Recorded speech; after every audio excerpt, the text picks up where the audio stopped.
Lateral flow immunoassays.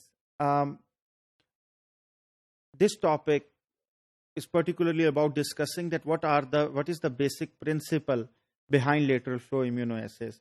In 1956, latex agglutination assay by Plotz and Singer became the benchmark کہ آپ agglutination assays latex particles کے اوپر کوئی immunoglobulins attach کر کے اینٹی باڈیز اٹیچ کر کے کر سکتے تھے. Major initial patents were owned by a company known as Becton and Dickinson, جس کو آپ پاکستان میں اکثر ڈیٹول سے یاد کرتے ہیں کیونکہ Dettol is the sort of benchmark product in Pakistan جس کو سارے نوٹ کرتے ہیں. یونیلیور, سرف ایکسل والے and Carter Wallace. Now more than 500 patents are covering various aspects of the technology. تو جو بیسک ٹیکنالوجی ہے اس کے اوپر تو پیٹنٹس اوور ہو چکے ہیں. یہ آپ کو بتانا اس لیے ضروری ہے کہ whenever you are deciding upon a new technology تو یو ہیو ٹو سی کہ کون سی پارٹ آپ پیٹنٹ کرا سکتے ہیں اور کون سا نہیں کرا سکتے. کم از کم لیٹرل فلو امیونو ایسس کی جہاں تک بات رہ گئی اس کے پیچھے پریٹی مچ ایلائزا کی ٹیکنالوجی ہے and in terms of proprietary rights that is pretty much done and dusted. اگر آپ کسی ریجنٹ سے اس کی سینسٹیوٹی بہت زیادہ انکریز کر دیں تو ایسی چھوٹی چھوٹی نویلٹیز تو آپ پیٹنٹ کروا سکتے ہیں. اگر کسی کو نہیں پتا تو پیٹنٹ گیو یو 20 years ایکسکلوسیوٹی کہ جب تک آپ کے پاس پیٹنٹ ہو اور اگر آپ نے ورلڈ وائڈ پیٹنٹ میں انویسٹ کیا ہو تو nobody apart from you اور without your consent won't be able to make it. اور اگر کوئی آپ کی کانسینٹ لے کر آپ سے رائٹس لے کر بنائے گا تو obviously you will earn in royalties. Let see کہ ایلائزا کا بیسک پرنسپل کیا ہے. These are simple antibodies جو تو ELISA stands for enzyme linked immunosorbent assay. Basic principal stand کرتا ہے کسی بھی اینٹیجن کی اینٹی باڈی انٹریکشن کے ساتھ. اور اب ہم اس دور میں پہنچ گئے ہیں کہ ہم مونوکلونل اینٹی باڈیز بہت اچھی بنا سکتے ہیں. آپ ایک اینٹی باڈی کو لنک کر دیں کسی انزائم کے ساتھ جو آپ کو کسی قسم کی ریڈ آؤٹ دے سکے. لیکن انزائم کے علاوہ آپ کافی سارے فلوریسنٹ لیبلز بھی یوز کر سکتے ہیں. آپ گولڈ نینو پارٹیکلز بھی یوز کر سکتے ہیں. Whatever way you want to detect you can attach your antibodies with it. Special ELISA plates ہوتی ہیں یوزلی 96 ویل پلیٹس جس میں اراؤنڈ 450 مائکرو لیٹر کے ویلز ہوتے ہیں جس میں فار ایگزامپل اگر آپ 2 سیمپل ڈالتے ہیں سیمپلز کے اندر اگر آپ کا کوئی ایسی پروٹین ہے جو آپ ڈیٹیکٹ کرنا چاہتے ہیں تو اس میں آپ ایک میں ہم پازیٹیو سیمپل ڈالتے ہیں جس میں آپ کو وہ پیتھوجینک پروٹین یا جو پروٹین آپ ڈیٹیکٹ کرنا چاہ رہے ہیں وہ موجود ہے اور دوسرے میں آپ ایڈ اے نیگیٹو سیمپل جس میں وہ پروٹین نہیں ہے. تو proteins will absorb to the surface. آپ نے ایسی سرفیسز بنائی ہوئی ہیں جو زیادہ پروٹین ایبزارب کرتی ہیں. آپ کی جو پروٹین ہے وہ جا کر اس اینٹیجن کو جو امیونوگلوبولن اٹیچ کی تھی آپ نے ایک انزائم کے ساتھ وہ جا کے بائنڈ کر جائے گی. لیکن دوسرے ویل میں جس میں نیگیٹو سیمپل ہے اس کو جب آپ واش کریں گے تو وہ ختم ہو جائے گی.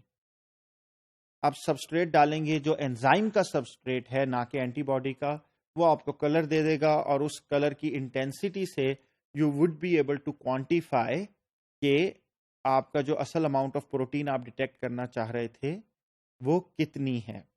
اب یہ جو ایلائزا ہے یہ بیسیکلی آپ کا بینچ مارک پروڈکٹ بنا for the development of lateral flu immuno essays. کیونکہ آپ کیا کرنا چاہ رہے تھے, آپ یہ کرنا چاہ رہے تھے کہ ہمارے پاس ایسی پروڈکٹس آئیں جو ایٹ لیسٹ ایلائزا کے کلوز آپ کو ریزلٹس دے سکیں. سو لیٹ سی کہ ہم کیا اس ہی سسٹم کو, کیونکہ یہ تو آپ نے ایک لیبورٹری میں کرنا ہے اور آپ وہ جو یلو کلر دیکھ رہے تھے you will ultimately detect that on special device. اب جب ہم اس کو جب ٹرانسفر کرتے ہیں آن سسٹم کے ایک لیٹرل فلو ٹیسٹ کے اوپر آئے تو وہ کیسے ہوتا ہے.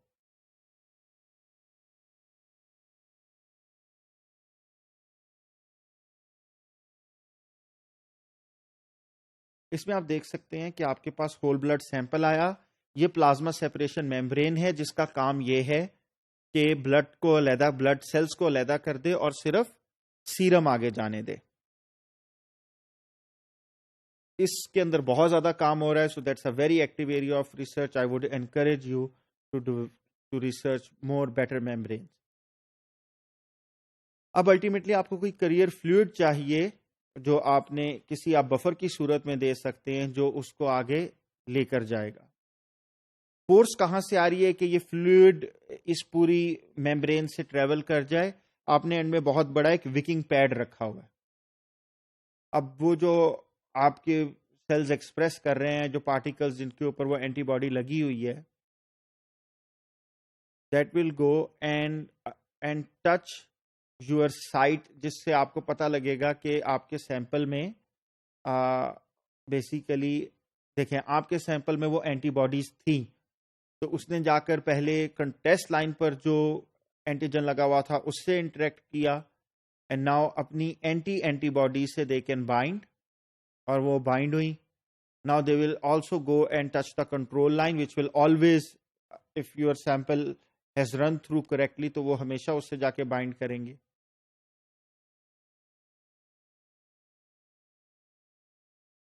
I'm going to show you the architecture of a lateral flow immunoassay after this video. Okay. اسی طریقے سے ہم اس میں بہت آرام سے ایک اور میتھڈ بھی یوز کرتے ہیں جس میں ہم گولڈ نینو پارٹیکلز یوز کرتے ہیں. گولڈ نینو پارٹیکلز کا یہ فائدہ ہوتا ہے کہ وہ اپنی کلوزنس کے لحاظ سے آپ کو ریڈ اور بلو کلر شو کر دیتے ہیں. In this particular system you can see کہ آپ نے ایک بیکنگ سسٹم, آپ نے ایک بیکنگ کارڈ دیا ہوا ہے اور آپ کا یہ سیمپل پیڈ ہے جس پہ آپ سیمپل ڈالیں گے. یہاں پر پلازما سیپریشن میمبرین اس کو سیپریٹ کرے گی, اور یہ آپ کا وہ کانجوگیٹ پیڈ ہے جو موبائل اینٹی باڈی کو لے کر چلے گا. وہ آپ کے سسٹم میں آپ کے اس اینٹیجن سے انٹریکٹ کرے گا.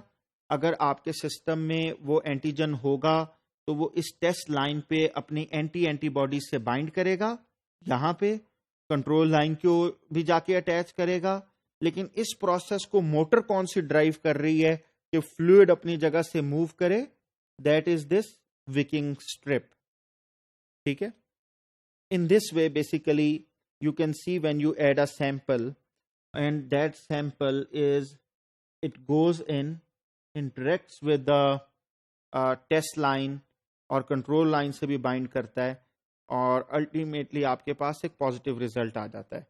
اگر آپ کے سیمپل میں یہ جو اینٹیجن جو اس سے بھی بائنڈ کیا اور اس سے بھی بائنڈ کیا نہ ہوتا, یہ جو بلو کلر کا اسمال ڈاٹ ہے, I'm going to focus on it a little bit more so that you can see it more clearly. یہ جو بلو کلر کا آپ کو بیچ میں ایک ڈاٹ نظر آ رہا ہے, اگر یہ نہ ہوتا تو وہ اس نے پھر بھی یعنی کہ کنٹرول لائن سے تو بائنڈ کرنا تھا, کیونکہ یہ جو اینٹی باڈی ہے یہ ڈائریکٹلی اس کے اگینسٹ ہے, اینٹیجن کے اگینسٹ نہیں ہے. بٹ یہ اینٹی باڈی اینٹیجن کے اگینسٹ ہے, اس لیے آپ کو پازیٹیو ریزلٹ آ رہا ہے. اور اگر نہ بائنڈ کرتی تو it would be negative result, اور اس نے صرف کنٹرول لائن کے اوپر آپ کو ریزلٹ دکھانا تھا اور آپ کا ٹیسٹ آپ کو وہ پرٹیکولر ڈیزیز نہیں ہونا تھا. So that's how lateral flow immunoassays work. This is another format of lateral flow immunoassay. I am leaving it for your own reading, but it's an established and mature technology. اس کا relatively ease of manufacture کے equipment اور processes اس کے develop ہیں. It's easily scalable to high volume production. مثلاً اکثر آپ nylon membranes use کرتے ہیں اور نائلون میمبرینز بالکل رول کی طرح آپ نکالے جاتے ہیں. I have seen some factories جہاں پر یہ بہت آرام سے یعنی کہ تھاؤزنڈس کی تعداد میں ان اے منٹ پرنٹ ہو جاتے ہیں. Shelf life is very good from 12 to 24 months, often without refrigeration. Once antibodies are bound to particles, تو وہ اپنے اسٹرکچر کو, پروٹین اسٹرکچر کو لوز نہیں کرتی. As of use is very good, minimal operator dependent ہے, اور انٹرپریٹیشن از ویری ایزی. اگر کسی کو 2 لائنیں نظر آتی ہیں تو بہت آرام سے وہ بتا سکتا ہے کہ آپ کو ڈیزیز ہے یا نہیں ہے. Can handle small volumes of multiple sample types. Integrate کیا جا سکتا ہے اس کو براڈ الیکٹرانکس اور ریڈر سسٹم سے, جس طرح ہم نے ایلیئر کے سسٹم میں دیکھا تھا. That's pretty much the same system. It can have very high sensitivity, specificity and good stability. Relatively low cost ہے, شارٹ ٹائم لائن ہے فار ڈیولپمنٹ اینڈ اپروول. یہ ایک بہت امپورٹنٹ پوائنٹ ہے. اگر آپ کوئی ایسا ٹیسٹ سسٹم لے آئیں جو دنیا نے پہلے کبھی نہ دیکھا ہو, میں اس وقت صرف ری ایجنٹس کی بات نہیں کر رہا ہوں, میں اسپیشلی ٹیسٹ ڈیزائن کی بات کر رہا ہوں. تو آبویسلی کوئی بھی اپروول ایجنسی اس میں زیادہ ٹائم لے گی, اس ٹیسٹ کے بینچ مارکس دیکھے گی, لیکن کیونکہ lateral flow diagnostics have been there for long time, تو دے کین جسٹ سی کہ it's on a previously approved version of the devices. Market presence and acceptance is already there because there is minimal education required for users and regulators. But there are certain downsides to lateral flow immunoassays. They are difficult to patent. But Pakistan میں تو ہم سارے کے سارے import کر رہے ہیں, تو there is a huge opportunity in Pakistani market. If anybody wants to make glucose test strips or pregnancy test kits, they would actually make a lot of money. کیونکہ with better marketing you can get a good market share. Miniaturization of sample volume requirements below microliter level. اگر آپ below microliter level جا رہے ہوں تو obviously آپ ایسی problems میں آ رہے ہیں جیسے ہم نے laminar flow کی دکھائی تھی, تو یہ ایک problem ہے اس پورے سسٹم کو, کیونکہ پھر آپ کو mixers, valves and pumps somehow integrate کرنے پڑتے ہیں. لیکن ملٹی پلیکسنگ از ایزی. آپ سے میرا ایک سادہ سا کوشچن ہے کہ جب ہم فنگر پرک کرتے ہیں تو کتنا بلڈ باہر نکلتا ہے؟ ہیو اے گیس, اپنے گھروں پر بیٹھ کے سوچیں ذرا, چاہے ویڈیو پاز کر کے گوگل کریں. Around 25 microlitre of blood آپ ایک فنگر پرک سے آن ایوریج لے سکتے ہیں. ایک اچھا ٹیسٹ 5 مائکرو لیٹر میں بہت آرام سے ہو جاتا ہے. تو بیسیکلی آپ 5 tests in one go karna is not a difficult thing, though scientists keep trying to push the boundaries and they claim, certain tests claim کہ وہ 1 microliter میں بھی بہت آرام سے میجر کر لیتے ہیں, لیکن for lateral flow test 5 microliter is a good enough margin کہ آپ کو ایک continuous reproducibility آ سکے. Integration with onboard electronics and built-in quality control functions is challenging. It won't be challenging if you have a very good team, but it depends that how quantitative you want your assay to be.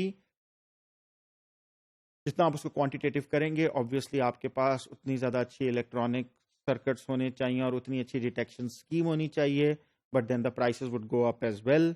Sensitivity issues there are sensitivity issues in some systems. Test-to-test reproducibility is challenging. Therefore, I say it again, کہ it's a semi-quantitative system in most cases. اگر آپ hepatitis be کے against اس کا test دیکھیں, وہ آپ کو صرف اتنا بتائے گا کہ آپ میں یہ وائرس ہے یا نہیں, وہ آپ کو یہ نہیں بتائے گا کہ آپ میں وائرل لوڈ کتنا ہے. And that pretty much limits its application in quantitative systems.